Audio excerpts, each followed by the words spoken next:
Literally ಹೇಳ್ತೀನಿ, ನಮ್ಮ ಮೈಸೂರಲ್ಲಿ ಈ ತರದ ಒಂದು ಜಾಗ ಇದೆ ಅಂತ ನನಗೆ ಗೊತ್ತೇ ಇಲ್ಲ. ಒಂದು ವರ್ಷದಿಂದ ಇಲ್ಲೇ ಇದೇ ರೋಡಲ್ಲಿ ಓಡಾಡ್ತಾ ಇದ್ದೀನಿ. ಈ ತರದ ಒಂದು ರೋಡ್ ಇದೆ ಅನ್ನೋದೇ ಗೊತ್ತಿಲ್ಲಲ್ಲ ನನಗೆ. ಬಟ್ ಆದ್ರೆ ಗಾಡಿಲಿ ತುಂಬಾ ಜಾಸ್ತಿ ಮೆಟಲ್ ಪೀಸ್ಗಳು ಕಾಣಿಸಲ್ಲ. ಟ್ಯಾಂಕ್ ಒಂದ್ ಬಿಟ್ರೆ ಫ್ರೇಮ್ ಬಾಕಿ ಎಲ್ಲ ಪ್ಲಾಸ್ಟಿಕ್ ಏನೆ. ಅದಕ್ಕೇನೆ ಗಾಡಿ ಇಷ್ಟೊಂದು ಪ್ರೈಸ್ ಕಮ್ಮಿ. ಈ ಗಾಡಿ ನಮ್ಮ ದೇಶ ಯಾವ ತರ ಆಗ್ಬಿಟ್ಟಿದೆ ಅಂದ್ರೆ, ಯೂತ್ಸ್ಗಳು ಹೋಗ್ಬಿಟ್ಟು ನಮ್ಮ ಮನೆಯವ್ರ ಹತ್ರ ನನಗೊಂದು KTM ಗಾಡಿಗಳು ಕೊಡಿಸಿ, ಒಂದು ಕವಾಸಕಿ ಗಾಡಿಗಳು ಕೊಡಿಸಿ ಅಂದ್ರೆ ಯಾವುದೇ ಕಾರಣಕ್ಕೂ ಕೂಡ ಮನೇಲಿ ಒಪ್ಕೊಳ್ಳೋದಿಲ್ಲ. ಅದೇ ಏನಾದ್ರು ನೀವು ಒಂದು ರಾಯಲ್ ಎನ್ಫೀಲ್ಡ್ ಗಾಡಿನ ಹೋಗಿ ನಾನು ತಗೋತೀನಿ ಮನೆಯವ್ರನ್ನ ಏನಾದ್ರು ನೀವು ಕೇಳಿದ್ರೆ ಕಣ್ಣು ಮುಚ್ಕೊಂಡು ಆರಾಮಾಗಿ ಕೂಡ ಒಪ್ಕೊಂತಾರೆ. ಯಾಕಂದ್ರೆ ರಾಯಲ್ ಎನ್ಫೀಲ್ಡ್ ಅನ್ನೋದು ಒಂದು ಗಾಡಿ ಅಲ್ಲ, ಒಂದು ಎಮೋಷನಲ್ ಆಗಿದೆ ಜನಕ್ಕೆ. ಅದಲ್ದೇನೆ ರಾಯಲ್ ಎನ್ಫೀಲ್ಡ್ ಗಾಡಿಗಳು ತುಂಬಾ ಸ್ಪೀಡ್ ಹೋಗೋದಿಲ್ಲ ಅಂತ ಮನೆಯವ್ರಿಗೂ ಕೂಡ ಗೊತ್ತು. ಅದಕ್ಕೋಸ್ಕರನೇ ಕೊಡಿಸ್ತಾರೆ. ಏನು KTM ಬೇಕಾ? KTM ತಗೋ, ಕೊಡಿಸ್ತೀನಿ ತಗೋ.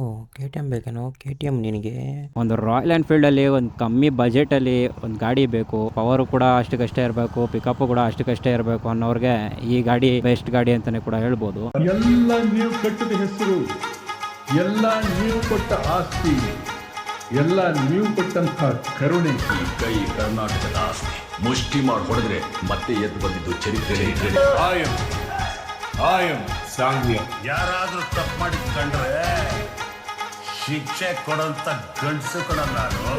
ಡೌಟ್ರಾಜ, ನಾನು ಡೌಟೇ ಹಾಕೊಂಡಿಲ್ಲ ಕಣ. ನಮ್ಮ ಬೈಕಲ್ಲಿ ದೀಪಾವಳಿ ಬಂದೇ ಬರುತ್ತೆ. ಪಟಾಕಿ ಯಾವಂದೇ ಆಗಿಲ್ಲ, ಅಂಥವ್ರು ನಾವಾಗಿರ್ಬೇಕು.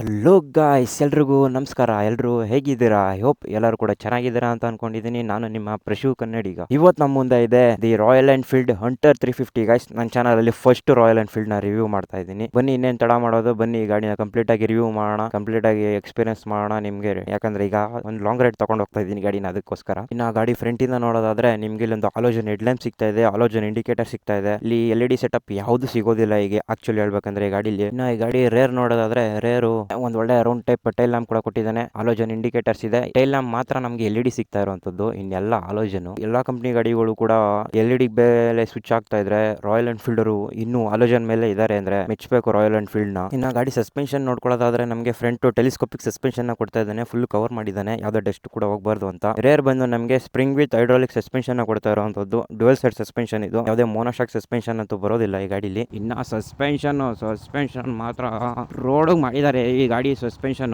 ಆಫ್ ರೋಡ್ ಯಾವುದೇ ಕಾರಣಕ್ಕೂ ಅಲ್ಲ, ಹೇಳ್ಕೊಳ್ಳೋ ಅಷ್ಟು ಲೆವೆಲ್ ಎಲ್ಲ ಸ್ಟಿಫೈನ್ ಇಲ್ಲ ಅಂತ ಅನ್ಕೊಳ್ಳಿ. ಆಫ್ ರೋಡ್ ಅಲ್ಲಿ ಒಂದು ಲೆವೆಲ್ ಓಕೆ ಇದೆ. ಇನ್ನು ಗಾಡಿ ಬ್ರೇಕ್ಸ್ ನೋಡೋದಾದ್ರೆ ಫ್ರಂಟ್ ಬಂದು ನಮಗೆ 300mm ಡಿಸ್ಪ್ಲೇ ಸಿಗ್ತಾ ಇದೆ, ಮತ್ತೆ ಕ್ಯಾಲಿಪರ್ ಕೂಡ ಕೊಟ್ಟಿದ್ದಾನೆ. ಇದು ಯಾವ ಬ್ರ್ಯಾಂಡಿಂಗ್ ಅಂತೂ ಕೂಡ ಹಾಕಿಲ್ಲ. ಇನ್ನು ರೇರ್ ಬ್ರೇಕ್ ನೋಡೋದಾದ್ರೆ ರೇರ್ ಬ್ರೇಕ್ ಬಂದು ನಮಗೆ 270mm ಡಿಸ್ಪ್ಲೇ ಸಿಗ್ತಾ ಇದೆ, ಸೇಮ್ ಕ್ಯಾಲಿಪರ್ ನ ಕೂಡ ಕೊಟ್ಟಿದ್ದಾರೆ. ಈ ಕ್ಯಾಲಿಪರ್ ಗೆ ಯಾವುದೇ ಬ್ರ್ಯಾಂಡಿಂಗ್ ಅಂತೂ ಇಲ್ವೇ ಇಲ್ಲ. ಮತ್ತೆ ಈ ಗಾಡಿಲಿ ನಮಗೆ ಡ್ಯುಯಲ್ ಚಾನಲ್ ABS ಸಿಗ್ತಾ ಇರುವಂತದ್ದು. ಗಾಡಿ ಬ್ರೇಕಿಂಗ್ ಮಾತ್ರ ತುಂಬಾ ಸಖತ್ತಾಗಿದೆ. ಹೈ ಸ್ಪೀಡ್ ಅಲ್ಲೂ ಕೂಡ ನೀವು ಆರಾಮಾಗಿ ಗಾಡಿನ ಕಂಟ್ರೋಲ್ ಮಾಡಬಹುದು. ಬಟ್ ಒಂದು ಡಿಸ್ಅಡ್ವಾಂಟೇಜ್ ಏನ್ ಗೊತ್ತಾ, ಗಾಡಿಲಿ ಇರುವಂತ ವೆಯ್ಟ್. ಇನ್ನ ಗಾಡಿ ವೀಲ್ಸ್ ಬಗ್ಗೆ ಹೇಳೋದಾದ್ರೆ ನಮಗೆ 110/70 17 ಇಂಚ್ ವೀಲ್ ಸಿಗ್ತಾ ಇದೆ, ಫ್ರಂಟ್ ಟ್ಯೂಬ್ಲೆಸ್ ಟೈರ್. ಇನ್ನ ರೇರ್ ವೀಲ್ ಬಂದು ನಮಗೆ 140/70 17 ಇಂಚ್ ವೀಲ್ ಸಿಗ್ತಾ ಇದೆ, ಎರಡೂ ಕೂಡ ಟ್ಯೂಬ್ಲೆಸ್ ಟೈರ್ ನ ಕೊಟ್ಟಿರುವಂತದ್ದು. ಗಾಡಿ ಮಾತ್ರ ರೋಡ್ ಅಲ್ಲಿ ಮುಚ್ಚಿಗಿಂತ ಜಾಸ್ತಿ ಸ್ಟ್ರಾಂಗ್ ಆಗಿ ಕೂತಿರುತ್ತೆ. ಯಾಕಂದ್ರೆ ಇದರಲ್ಲಿರುವಂತ ಅಡ್ವಾಂಟೇಜ್, ಇದರಲ್ಲಿರುವಂತ ವೆಯ್ಟ್, ಇದರಲ್ಲಿರೋ ವೆಯ್ಟ್ ಗೆನೆ ಇದು ರೋಡ್ ಮೇಲೆ ಎಂತ ಲಾರಿ ಬಂದ್ರು ಜಗ್ಗೋದಿಲ್ಲ, ಮುಚ್ಚ ಕೂತಂಗೆ ಕೂತಿರುತ್ತೆ. ಇನ್ನ ಗಾಡಿ ಸ್ಪೀಡೋಮೀಟರ್ ಬಗ್ಗೆ ಹೇಳೋದಾದ್ರೆ ನಮ್ಗೆ ಇಲ್ಲೊಂದು ದೊಡ್ಡದಾಗಿ ಸ್ಪೀಡೋಮೀಟರ್ ಇದೆ ಅನಾಲಾಗ್ ಅಲ್ಲಿ. ಇನ್ನ ಕೆಳಗಡೆ ಅಂದ್ರೆ ಇಲ್ಲೊಂದು ಡಿಜಿಟಲ್ ಡಿಸ್ಪ್ಲೇ ಕೂಡ ಕೊಟ್ಟಿದ್ದಾನೆ, LED ಡಿಸ್ಪ್ಲೇ. ಇಲ್ಲೊಂದು ಫ್ಯೂಲ್ ಇಂಡಿಕೇಶನ್ ಇದೆ ದೊಡ್ಡದಾಗಿ, ಮತ್ತೆ ಟೈಮ್ ತೋರಿಸುತ್ತೆ, ಗೇರ್ ಇಂಡಿಕೇಶನ್ ಇದೆ, ನಿಮ್ ಗಾಡಿ ಎಷ್ಟು ಓಡಿದೆ ಅಂತ ತೋರಿಸುತ್ತೆ. ಮತ್ತೆ ಇದರಲ್ಲಿ ನಮಗೆ ಯಾವುದೇ ಬ್ಲೂಟೂತ್ ಫೀಚರ್ ಎಲ್ಲ ಏನು ಸಿಗೋದಿಲ್ಲ. ನಮಗೆ ಬರೀ ಡ್ಯುಯಲ್ ಚಾನಲ್ ABS ಒಂದು ಬಿಟ್ರೆ ಈ ಗಾಡಿಲಿ ಬೇರೆ ಏನಂದ್ರೆ ಏನು ಸಿಗೋದಿಲ್ಲ ಅಂತ ಅನ್ಕೊಳ್ಳಿ. ಒಂದು ಗಾಡಿಲಿ ಸ್ಪೀಡೋಮೀಟರ್ ಅಲ್ಲಿ ಏನ್ ಫೀಚರ್ ಕೊಡಬೇಕು ಬೇಸಿಕ್ ಆಗಿ ಆ ಫೀಚರ್ ನ ಪ್ರಾಪರ್ ಆಗಿ ಕೊಟ್ಟಿದ್ದಾನೆ. ಬೇರೆ ಕಂಪ್ನಿಗಳವ್ರ ತರ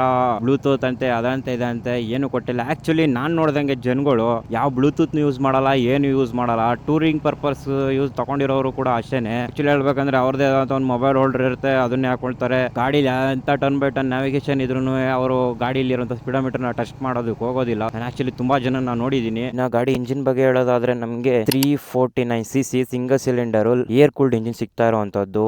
20 bhp 27 Nm ಆಫ್ ಟಾರ್ಕ್ ಇದೆ. ಸರಿ ಬಿಡು. ಮತ್ತೆ ಈ ಗಾಡಿಲಿ 5 ಸ್ಪೀಡ್ ಗೇರ್ ಬಾಕ್ಸ್ ಏನೋ ಇದೆ ಈ ಗಾಡಿಲಿ. ಆಯ್ತು ಬಿಡು. ಗಾಡಿಲಿ ಪವರ್ ಅಷ್ಟಕ್ಕಷ್ಟೇನೆ, ಬಟ್ ಟಾರ್ಕ್ನು ಕೂಡ ಒಂದ್ ಲೆವೆಲ್ ಓಕೆ ಅಂತಾನೆ ಕೂಡ ಹೇಳ್ಬೋದು. ಸಿಟಿ ಒಳಗಡೆ ಓಡಾಡ್ಕೊಂಡಿರೋದಕ್ಕೆ ಓಡೋದಕ್ಕೆ, ಟಾರ್ಕ್ ತುಂಬಾ ಬೇಜಾನಾಯ್ತು ಸಿಟಿ ಒಳಗಡೆ ಓಡೋದಕ್ಕೆ. ಅದೇ ನೀವೇನಾದರೂ ಟೂರಿಂಗ್ ಮಾಡ್ತೀರಾ ಅಂದಾಗ ಎಲ್ಲೋ ನನಗೆ ಪವರ್ ತುಂಬಾ ಕಮ್ಮಿ ಆಯಿತು ಅಂತ ಅನ್ಸೋದಕ್ಕೆ ಶುರು ಆಗುತ್ತೆ ನಿಮಗೆ. ಇನ್ನು ಗಾಡಿ ಫ್ಯೂಲ್ ಟ್ಯಾಂಕ್ ಕೆಪಾಸಿಟಿ ಹೇಳೋದಾದ್ರೆ ನಮಗೆ 13 ಲೀಟರ್ ಫ್ಯೂಲ್ ಟ್ಯಾಂಕ್ ಕೆಪಾಸಿಟಿ ಸಿಗ್ತಾ ಇದೆ. ಅವರೇಜ್ ನಮಗೆ 30 ಕೊಡುತ್ತೆ ಅಂದ್ರೂ ಒಂದು ಫುಲ್ ಟ್ಯಾಂಕ್ ಅಲ್ಲಿ ನಾವು 390 ಕಿಲೋಮೀಟರ್ ಆರಾಮಾಗಿ ಹೋಗಿದ್ದು ಬರ್ಬೋದು. ಇವರು ಅದೇ ಸೇಮ್ ರೆಟ್ರೋ ಕೀಸ್ಗಳನ್ನ ಯೂಸ್ ಮಾಡಿದ್ದಾರೆ ಗಾಡಿಗಳಲ್ಲಿ. ಯಾವುದೇ ಹೊಸ ಫೀಚರ್ಗಳು ಬಂದಿದೆಯಲ್ಲ ಗಾಡಿಗಳಲ್ಲಿ, ಆನ್ ಆಫ್ ಮಾಡುವಂತ ಸ್ವಿಚಸ್ಗಳು, ಆ ತರ ಸ್ವಿಚಸ್ಗಳನ್ನ ಯಾವುದು ಈ ಗಾಡಿಗಳಲ್ಲಿ ಹಾಕಿಲ್ಲ. ಆನ್ ಆಫ್ ಮಾಡೋ ಸ್ವಿಚಸ್ಗಳು ಗಾಡಿಲಿ ರೆಟ್ರೋ ಫೀಲ್ ಕೊಡೋದಕ್ಕೋಸ್ಕರ ಸ್ವಿಚಸ್ಗಳು ಈ ತರ ಇರುವಂತದ್ದು. ಈಗ ಮತ್ತೆ ನೀವು ಗಾಡಿ ಆರನ್ ಸೌಂಡ್ ಕೇಳಿಸ್ಕೊಂಡಿಲ್ಲ ಅಲ್ವಾ? ನಾನು ಹೇಳ್ದೆ ಅಲ್ಲ, ಗಾಡಿ ಜೊತೆಗೆ ಆರನ್ನು ಕೂಡ ಲೌಡ್ ಇದೆ. ಇವಿ ಇಂಜಿನ್ ಅಂತೂ ಒಂದು ಲೆವೆಲ್ ಸ್ಮೂತ್ ಆಗಿದೆ. ರಾಯಲ್ ಎನ್ಫೀಲ್ಡ್ ಅಂತ ಬಂದ್ಮೇಲೆ ವೈಬ್ರೇಷನ್ ಇದ್ದೇ ಇರುತ್ತೆ, ಅದನ್ನ ನಾವು ಮರೆಯೋದಕ್ಕಾಗೋದಿಲ್ಲ. ಗಾಡಿ ತಗೊಂಡ್ಮೇಲೆ ಅದೊಂದು ಕಾಂಪ್ಲಿಮೆಂಟರಿ ಆಗಿ ಫ್ರೀಯಾಗೇನೆ ಕೂಡ ಕೊಟ್ಬಿಡ್ತಾರೆ. ಇನ್ನು ಗಾಡಿ ಸೀಟ್ ಹೈಟ್ ಬಗ್ಗೆ ಹೇಳೋದಾದ್ರೆ 790 ಸೀಟ್ ಹೈಟ್ ಇದೆ. ಆರಾಮಾಗಿ 5 ಅಡಿ ಇದ್ದವರೆಲ್ಲ ಆರಾಮಾಗಿ ಓಡಿಸ್ಕೊಂಡು ಹೋಗ್ಬೋದು. ನನ್ನ ತರ ಇದ್ದವರು ಕೂಡ. ನಾನು ಆಕ್ಚುಲಿ 5'3" ಇದ್ದೀನಿ. ನನಗಂತೂ ಈ ಗಾಡಿ ಆರಾಮಾಗಿ ಓಡಿಸ್ತಾ ಇದ್ದೀನಿ. ಬಸ್ ಸ್ವಲ್ಪ ತಳ್ಳೋದಕ್ಕೆ ಇಳೋದಕ್ಕೆ ಸ್ವಲ್ಪ ನನಗೆ ಪ್ರಾಬ್ಲಮ್ ಆಗುತ್ತೆ, ಯಾಕಂದ್ರೆ ಗಾಡಿ ತುಂಬಾ ವೇಟ್ ಇದೆ. ರೈಡಿಂಗ್ ಪೋಸ್ಚರ್ ಮಾತ್ರ ತುಂಬಾ ರಿಲ್ಯಾಕ್ಸ್ಡ್ ಆಗಿದೆ. ಸೀಟು ಕೂಡ ತುಂಬಾ ಕಂಫರ್ಟ್ ಇದೆ. ಆಗ್ಲಿಂದ ನಾನು 30 ಕಿಲೋಮೀಟರ್ ಓಡಿಸ್ತಾ ಇದ್ದೀನಿ. 30 ಕಿಲೋಮೀಟರ್ ಓಡಿಸ್ಕೊಂಡು ಬಂದೆ. ಈಗ ಲಿಟ್ರಲ್ ಹೇಳ್ತೀನಿ, ಸೀಟ್ ಕೂಡ ತುಂಬಾ ಕಂಫರ್ಟ್ ಆಗಿದೆ. ರೈಡಿಂಗ್ ಪೋಸ್ಚರ್ ಮಾತ್ರ ತುಂಬಾ ರಿಲ್ಯಾಕ್ಸ್ಡ್ ಆಗಿದೆ. ತುಂಬಾ ಗಾಡಿ ಬಗ್ಬೇಕು ಅನ್ನೋ ಲೆವೆಲ್ಗೆಲ್ಲ ಏನಿಲ್ಲ. ಆಕ್ಚುಲಿ ಹೇಳ್ಬೇಕಂದ್ರೆ ಟೂರ್ ಸೆಟ್ಮೆಂಟ್ ಗಾಡಿ ಅಲ್ವಾ ಇದು, ಕ್ರೂಸರ್ ಬೈಕ್ ಆಗಿರೋದ್ರಿಂದ ನಮಗೆ ಹ್ಯಾಂಡಲ್ ಬಾರ್ ಯಾವತ್ತಿದ್ರು ಮೇಲೆ ಇರುತ್ತೆ. ಇನ್ನ ಗಾಡಿ ಗ್ರೌಂಡ್ ಕ್ಲಿಯರೆನ್ಸ್ ಬಗ್ಗೆ ಹೇಳೋದಾದ್ರೆ 160 mm ಗ್ರೌಂಡ್ ಕ್ಲಿಯರೆನ್ಸ್ ಇದೆ. ಆಕ್ಚುಲಿ ತುಂಬಾ ಕಮ್ಮಿನೇ ಐತೆ ಈ ಗಾಡಿಗೆ. ಆಕ್ಚುಲಿ ಹೇಳ್ಬೇಕಂದ್ರೆ ಈ ಗಾಡಿ ಬಂದು ನಮಗೆ ಕ್ರೂಸರ್ ಆಗಿರೋದ್ರಿಂದ ಸ್ವಲ್ಪ ಗ್ರೌಂಡ್ ಕ್ಲಿಯರೆನ್ಸ್ ಸ್ವಲ್ಪ ಕಮ್ಮಿನೇ ಇರುತ್ತೆ. ಯಾಕಂದ್ರೆ ನಾವು ಟೂರಿಂಗ್ ಕ್ಯಾಪಬಿಲಿಟೀಸ್ ನ ಜಾಸ್ತಿ ಇದರಲ್ಲಿ ಹುಡುಕೋದ್ರಿಂದ ನಾವು ಗ್ರೌಂಡ್ ಕ್ಲಿಯರೆನ್ಸ್ ನ ಅಷ್ಟು ಮ್ಯಾಟರ್ ಮಾಡೋದಿಲ್ಲ. ಬಟ್ ರೋಡಲ್ಲಿ ಹೋಗ್ಬೇಕಾದ್ರೆ ದೊಡ್ಡ ಹತ್ಸಿದ್ರೆ ಲಿಟ್ರಲ್ ಹೇಳ್ತೀನಿ ಇಂಜಿನ್ ಹೊಡೆಯುತ್ತೆ. ಮತ್ತೆ ನೀವು ಗಾಡಿ ಎಕ್ಸಾಸ್ಟ್ ನೋಟ್ ಕೇಳಿಸ್ಕೊಂಡಿಲ್ಲ ಅಲ್ವಾ?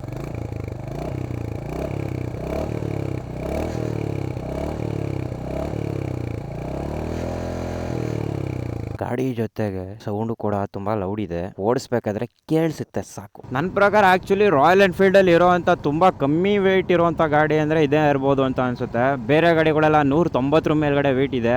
ಇದು ಆಕ್ಚುಲಿ ಹೇಳ್ಬೇಕಂದ್ರೆ 180 ಕಿಲೋಸ್ ಇರುವಂತದ್ದು. ಬೇರೆ ಗಾಡಿ ಕಂಪೇರ್ ಮಾಡಿದ್ರೆ ರಾಯಲ್ ಎನ್ಫೀಲ್ಡ್ ಅಲ್ಲಿ ಇದೇ ಗಾಡಿ ಅನ್ಸುತ್ತೆ ತುಂಬಾ ವೆಯ್ಟ್ ಕಮ್ಮಿ ಇರುವಂತದ್ದು. ಹಂಗಂತ ಲೈಟ್ ವೆಯ್ಟ್ ಹೇಳ್ತಾ ಇಲ್ಲ ಗೈಸ್, ಅರ್ಥ ಮಾಡ್ಕೊಳ್ಳಿ. 180 kg ಸಾಮಾನ್ಯ ವೆಯ್ಟ್ ಅದ್ವಲ್ಲ. ಗಾಡಿ ಓಡಿಸ್ಬೇಕಾದ್ರೆ ವೆಯ್ಟ್ ಆಕ್ಚುಲಿ ಲೈಟ್ ಆಗಿ ಫೀಲ್ ಆಗುತ್ತೆ. ನೀವು ಟರ್ನ್ ಮಾಡ್ತೀರಾ, ಲೀನ್ ಮಾಡ್ತೀರಾ ಅಂದಾಗ ವೆಯ್ಟ್ ಫೀಲ್ ಆಗುತ್ತೆ. ಅದೇ ಏನಾದ್ರು ನೀವು ಸ್ಟ್ರೈಟ್ ಆಗಿ ಕ್ರೂಸ್ ಮಾಡ್ತಾ ಇದ್ರೆ ನಿಮ್ಗೆ ಅಷ್ಟೊಂದು ಫೀಲ್ ಆಗೋದಿಲ್ಲ.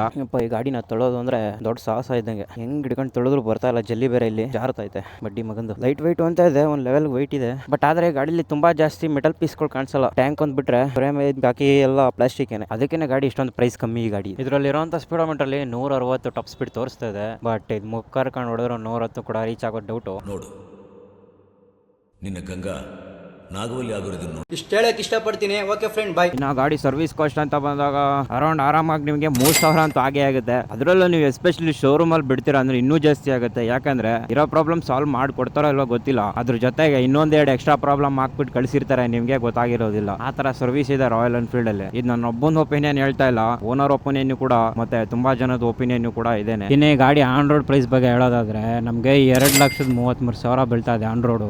ಅದು ನಮ್ಮ ಕರ್ನಾಟಕದಲ್ಲಿ. ಬೇರೆ ಸ್ಟೇಟ್ ಅಲ್ಲಿ ಹೋದ್ರೆ ಇನ್ನೂ ಕಮ್ಮಿಗೆ ಕೂಡ ಸಿಗುತ್ತೆ. ಒಂದು ರಾಯಲ್ ಎನ್ಫೀಲ್ಡ್ ಅಲ್ಲಿ ಒಂದು ಕಮ್ಮಿ ಬಜೆಟ್ ಅಲ್ಲಿ ಒಂದು ಗಾಡಿ ಬೇಕು, ಪವರ್ ಕೂಡ ಅಷ್ಟಕ್ಕಷ್ಟೇ ಇರಬೇಕು, ಪಿಕಪ್ ಕೂಡ ಅಷ್ಟಕ್ಕಷ್ಟೇ ಇರಬೇಕು ಅನ್ನೋರ್ಗೆ ಈ ಗಾಡಿ ಬೆಸ್ಟ್ ಗಾಡಿ ಅಂತಾನೆ ಕೂಡ ಹೇಳ್ಬೋದು. So I hope you guys ಎಲ್ಲರೂ ಕೂಡ ವಿಡಿಯೋ ಇಷ್ಟ ಆಗಿದೆ ಅಂತ ಅನ್ಕೊಂಡಿದ್ದೀನಿ.